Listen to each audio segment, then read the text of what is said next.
Hello friends, welcome to the code exam defence. मैं मिर्जा एहतेशाम बेग, आपका maths educator. आज आपके साथ एक बहुत ही इंपॉर्टेंट टॉपिक लेकर आया हूं जो आपके एग्जाम के लिहाज से बहुत इंपॉर्टेंट है। इसका कॉन्सेप्ट ध्यान से समझिएगा। क्योंकि आज मैं आपको कॉन्सेप्ट प्लस कुछ क्वेश्चंस कराऊंगा जो इस पैटर्न पर आधारित होंगे। जब नेक्स्ट क्लास में मिलेंगे तो हम इस साल आए हुए सवाल और आपके प्रीवियस ईयर सवालों को भी इंक्लूड करके कराएंगे। एक बात ध्यान में रखिए, इससे इस साल अच्छे खासे सवाल पूछे गए थे। तो मेरा आपसे यही कहना है कि जो ट्रेंड चेंज हो रहा है, अगर आप उसके साथ चलेंगे तो कभी कोई दिक्कत नहीं आएगी। तो उसी के ऊपर हम एक क्लास लेकर आए हैं आपके लिए, रिलेशन और फंक्शन की। ध्यान से समझिएगा, इसे कोई गलती करने की जरूरत नहीं है। रिलेशन की अगर हम बात करें, let A and B are the two non empty sets, यानी ए और बी जो हैं आपके, वो कोई नॉन एम्प्टी सेट्स हैं। सपोज करिए ए में भी कुछ एलिमेंट होंगे, बी में भी कुछ एलिमेंट होंगे। अब आपसे कह रहा है then the relation R from A to B, यानी R A related to B, यानी ए बी से रिलेट कर रहा है। वो तब रिलेट करेगा जब हम ये कंडीशन बोल सकें कि जो रिलेशन होगा ए टू बी वो सबसेट होगा किसके, ए क्रॉस बी के। तो इस बात का ध्यान में रखिए। ए क्रॉस बी क्या होता है, आप सभी को पता है, सभी एलिमेंट लगभग आ जाते हैं उसके अंदर। तो जाहिर सी बात है ए का रिलेशन बी से बन रहा होगा, तो जाहिर सी बात है वो सबसेट होगा। सबसेट क्या होता है, इन एलिमेंट्स में से एक एलिमेंट होगा ए रिलेशन बी का। सीधा सा हिसाब, आपको कुछ सोचने की जरूरत नहीं है, आसान वे में आप सवाल कर सकते हैं। तो ये बेसिक डेफिनेशन है, इसमें ज्यादा उलझने की जरूरत नहीं है। ऑलराइट, चलो अगर जैसे हम बोले कि A related to A, B related to B, तो जाहिर सी बात है आर रिलेटेड टू ए और बी, यही होगा। तो ये बात आपको समझनी है, रिलेशन ए टू बी आपका बन जाएगा इस तरीके से। ऑलराइट, चलिए तो अब हम यहां पर कुछ बेसिक टाइप्स हैं, उनको ध्यान से रख लीजिए। जैसे आपके बेसिक टाइप्स क्या होते हैं, बेसिक टाइप्स होते हैं आपके क्या, आइडेंटिटी, ठीक है, आइडेंटिटी की बात करें, यूनिवर्सल की बात करें, एम्प्टी की बात करें। Alright, empty relation, identity relation, universal relation और इनवर्स रिलेशन, ये बेसिक चीजें हैं। ठीक है, इससे सवाल उतने ज्यादा नहीं आते हैं। तो हम बात करेंगे यहाँ पे जो आने वाले सवाल हैं या जिन पर सवाल पूछे जा रहे हैं उनसे ही हम डिस्कशन स्टार्ट करेंगे। और यहां पर आप देख सकते हैं जो मेजॉरिटी जो सवाल आते हैं वो इन्हीं रिलेशन से आते हैं। पूछता है कि आपका रिफ्लेक्सिव है, सिमेट्रिक है, एंटी सिमेट्रिक है, ट्रांजिटिव, ये सारी चीजें वो पूछता है। अब बात ये है कि आप उसको टैकल कैसे करेंगे। तो एक बात समझिए, यहां पे जो तीन पार्ट हैं ये ज्यादा इंपॉर्टेंट है जिन पे मैंने टिक किया, और इन्हीं को हम बोलते हैं इक्विवेलेंस। ये इक्विवेलेंस है कि नहीं है, ये चीजें समझनी है। तो हम एक एक करके सभी एलिमेंट को दर्शाएंगे। स्टार्टिंग हम करेंगे रिफ्लेक्सिव से। रिफ्लेक्सिव आपका क्या होता है, ओके, ये बात ध्यान से समझिए। रिफ्लेक्सिव आपका क्या होता है, a relation R on set A is set to be reflexive when its element a belongs to what, relation. यानी आपका ए रिलेट करेगा तभी बात बनेगी। यानी सीधी सी बात हम बोले कि A is an element of what, set A, तो हम ये बोल सकते हैं कि जाहिर सी बात है ये एक तरीके का क्या कहलाया, डबलेट कहलाया। तो आपका रिलेशन तभी रिफ्लेक्सिव कहलाएगा जब हम ये बोल सकते हैं कि वो जो एलिमेंट्स होंगे वो डबलेट के होंगे। यानी अगर हम देखें आपका ए सेट है 1 2 3, तो इसका रिलेशन क्या बनेगा, रिलेशन बनेगा 1 1 2 2 3 3, ठीक, ये आपका क्या है, रिफ्लेक्सिव कहलाएगा। तो आप खुद सोचिए, डबलेट है। आपका 1 2 हो जाता तो डबलेट नहीं होता। जैसे हम मान के चलते हैं, अगर यहां पे रिलेशन दिया होता, अगर इस सेट का अगर रिलेशन इस तरीके से दिया 1 1 2 2, क्या ये रिफ्लेक्सिव है, नहीं। क्यों, क्योंकि इसका तीसरा एलिमेंट यहां पर मैच ही नहीं कर रहा है। तो 3 3 यहां पर क्या है ही नहीं। तो इसका मतलब ये रिफ्लेक्सिव नहीं हुआ। रिफ्लेक्सिव कब होगा, रिफ्लेक्सिव तब होगा जब आपके डबलेट बन रहे होंगे हर एक एलिमेंट के, सीधा सा हिसाब। ऑलराइट और ये आपका रिलेशन क्या कहलाता है? For all values. ठीक है, कभी कभी ये दिया रहता है, इसको ध्यान से पढ़िएगा। ठीक है, आपकी किताब में जाइएगा तो आपको समझ में आ जाएगा।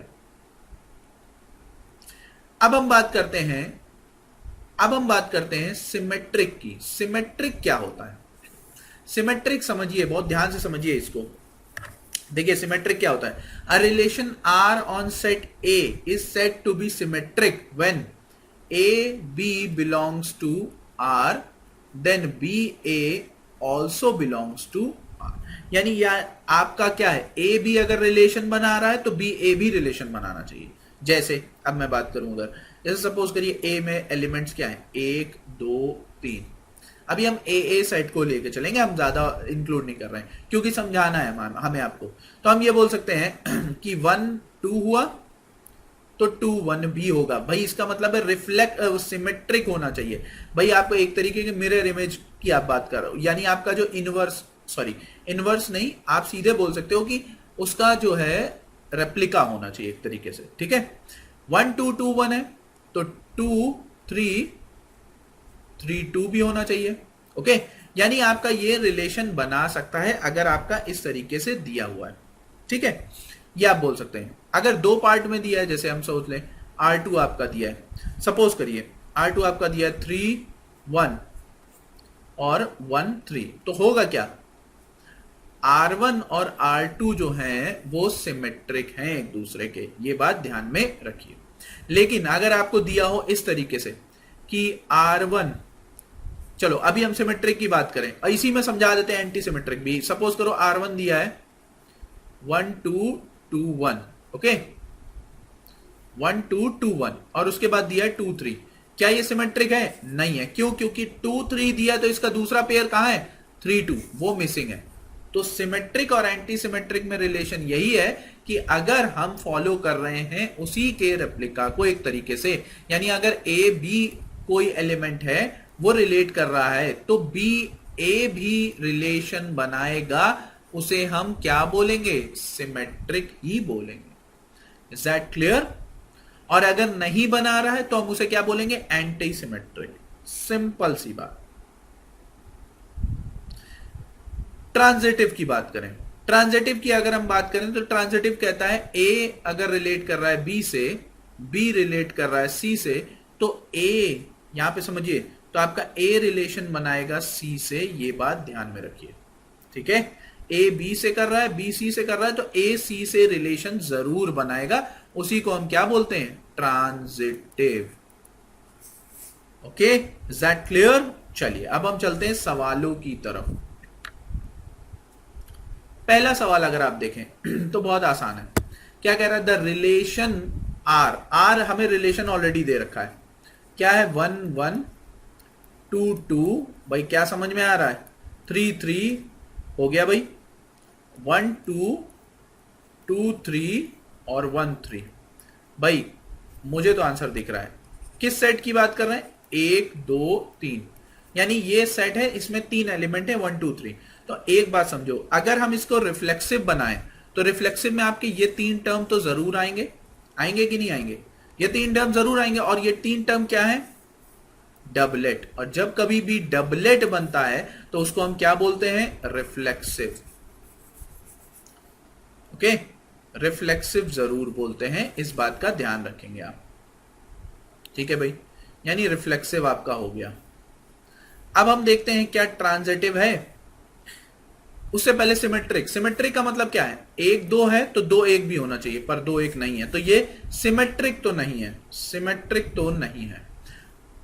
ट्रांजिटिव है, चलो ए बी, यानी 1 रिलेट कर रहा है 2 से, 2 रिलेट कर रहा है 3 से, तो इसका मतलब 1 रिलेट करना चाहिए 3 से। देखो 1 2 2 3 और 3 1 3, यानी आपका पहला ऑप्शन क्या है, करेक्ट है। It is reflexive symmetric but not transitive. Clear हुआ? देखो आपके सामने किस तरीके के सवाल पूछे जा रहे हैं, एनडीए 2010 सेकेंड। चलिए मूव करते हैं अगले सवाल की तरफ। चलिए हम इस सवाल को देखते हैं और ये सवाल हमारा क्या कह रहा है। देखिए a relation R is defined on the set Z integers as follows m related to n, यानी एम रिलेट कर रहा है एन से, where m plus n is an odd number. ठीक है भाई, चलो अब यहां पे कंडीशन बतानी है कि आर रिफ्लेक्सिव होगा, ट्रांजिटिव होगा कि सिमेट्रिक होगा। तो चलो यहां पे देखो, हमें एक कंडीशन पता है कि दो ऑड नंबर या दो इवन नंबर को हम लेकर आए और उनका सम करें, ठीक है, तो आपको कौन सा नंबर मिलेगा भाई? दो ऑड नंबर ऐड करो, आपको क्या मिलेगा? इवन नंबर मिलेगा। ठीक है, दो इवन नंबर करोगे तब भी आपको क्या मिलना है? इवन नंबर ही मिलना है। तो हम यहां पे ये नहीं बता सकते हैं कि आर रिफ्लेक्सिव होगा कि नहीं होगा। ओके, यहां पे कंडीशन क्या है? एम और N has to be odd.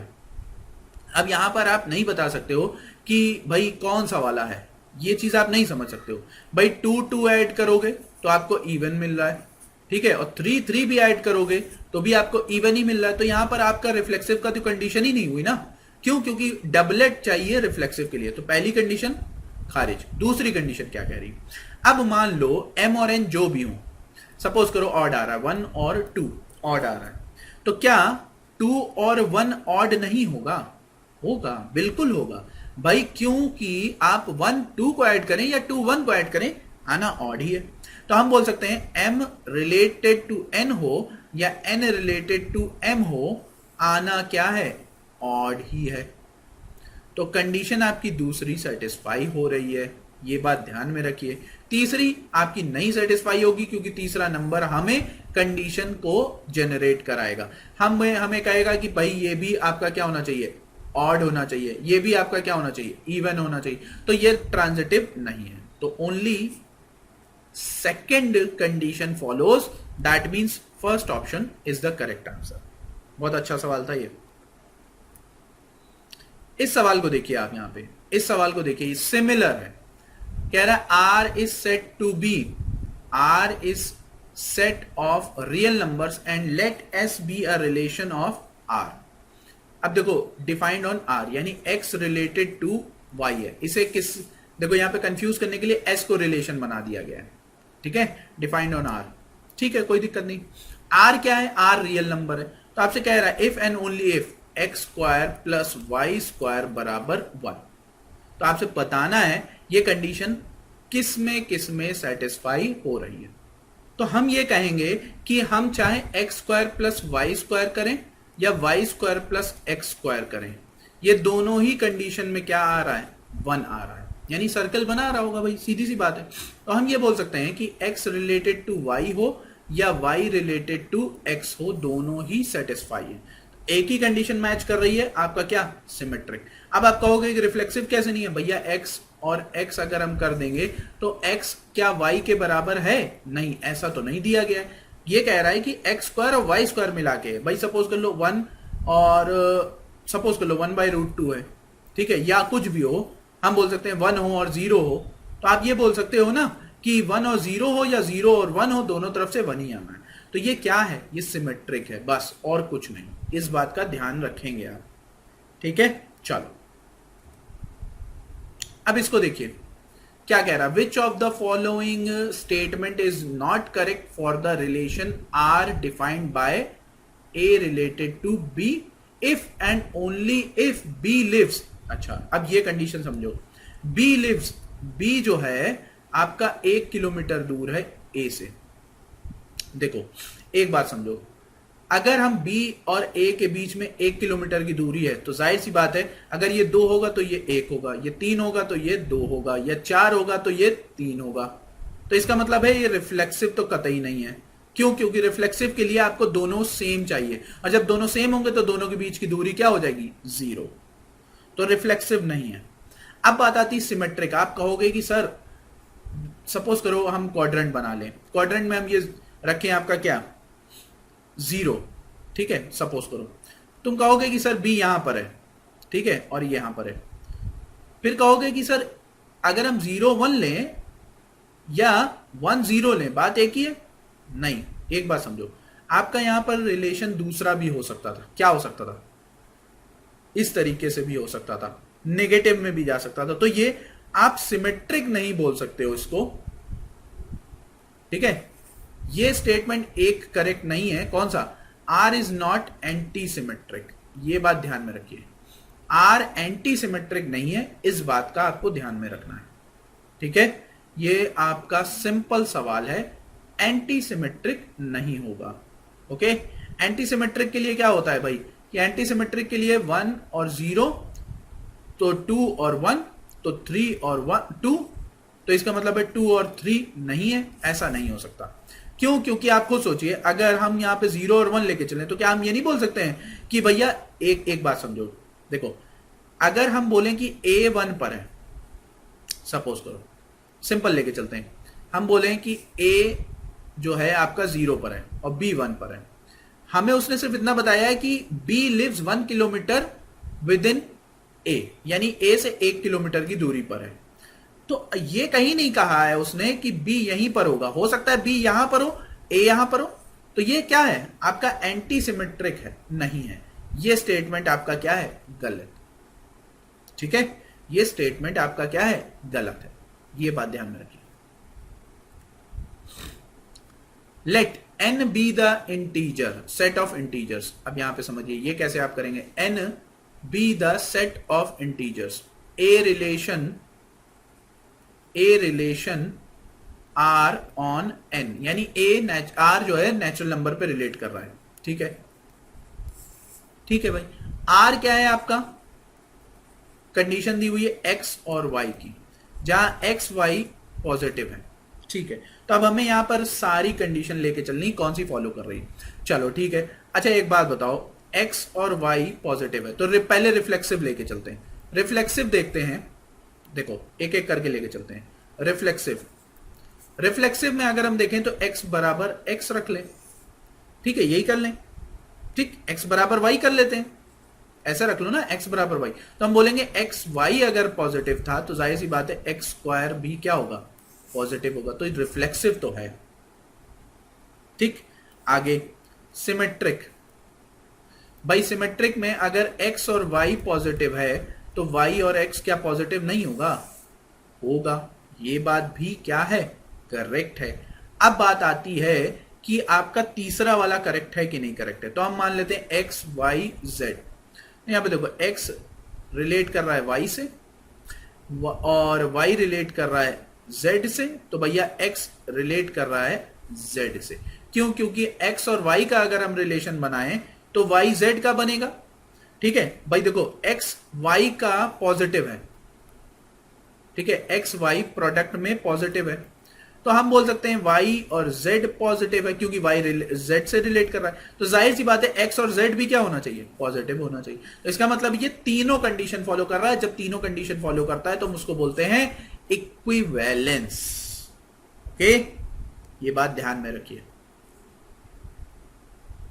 इस सवाल की तरफ देखिए, कह रहा है R be the relation defined on the set of natural number n as a related to b, जहां a और b बिलोंग कर रहा है natural number. If a divides b, अब यहां पे समझो, then which of the following is correct.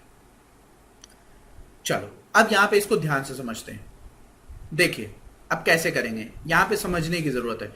एक एक कंडीशन लेके चलते हैं हम, किसकी? पहली रिफ्लेक्सिव की। अगर हम बोले कि a डिवाइड्स a, ठीक है, तो ये कंडीशन सेटिस्फाई है।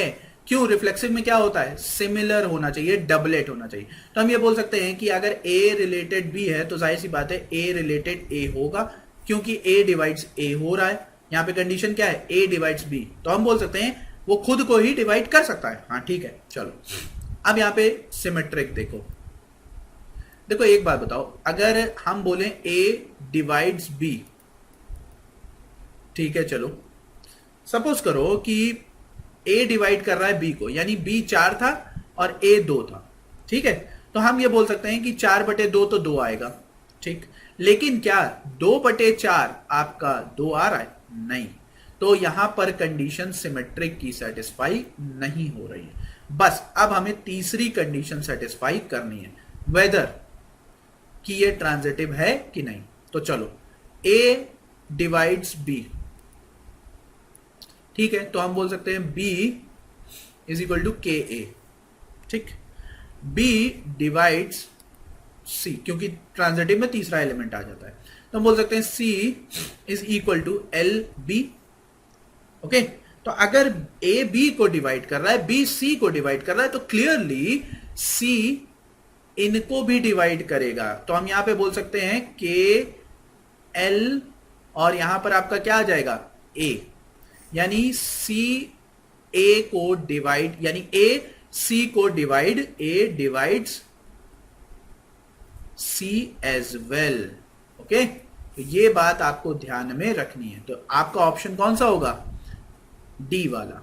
सिंपल क्वेश्चन, और देखिए कितनी आसानी से हो रहे हैं, हमारे प्रीवियस ईयर के क्वेश्चन सही हैं। तो इस बार का जो आपका 2020 का एग्जाम है उसे हम क्लियर जरूर करवा के रहेंगे।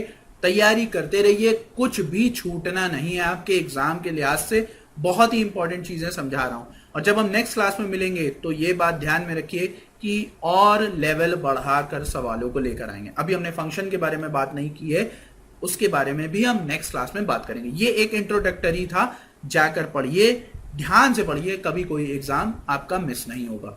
ठीक है, टिल देन थैंक यू, जय हिंद, बने रहिए डिकोड पे, and keep like and subscribing our channel.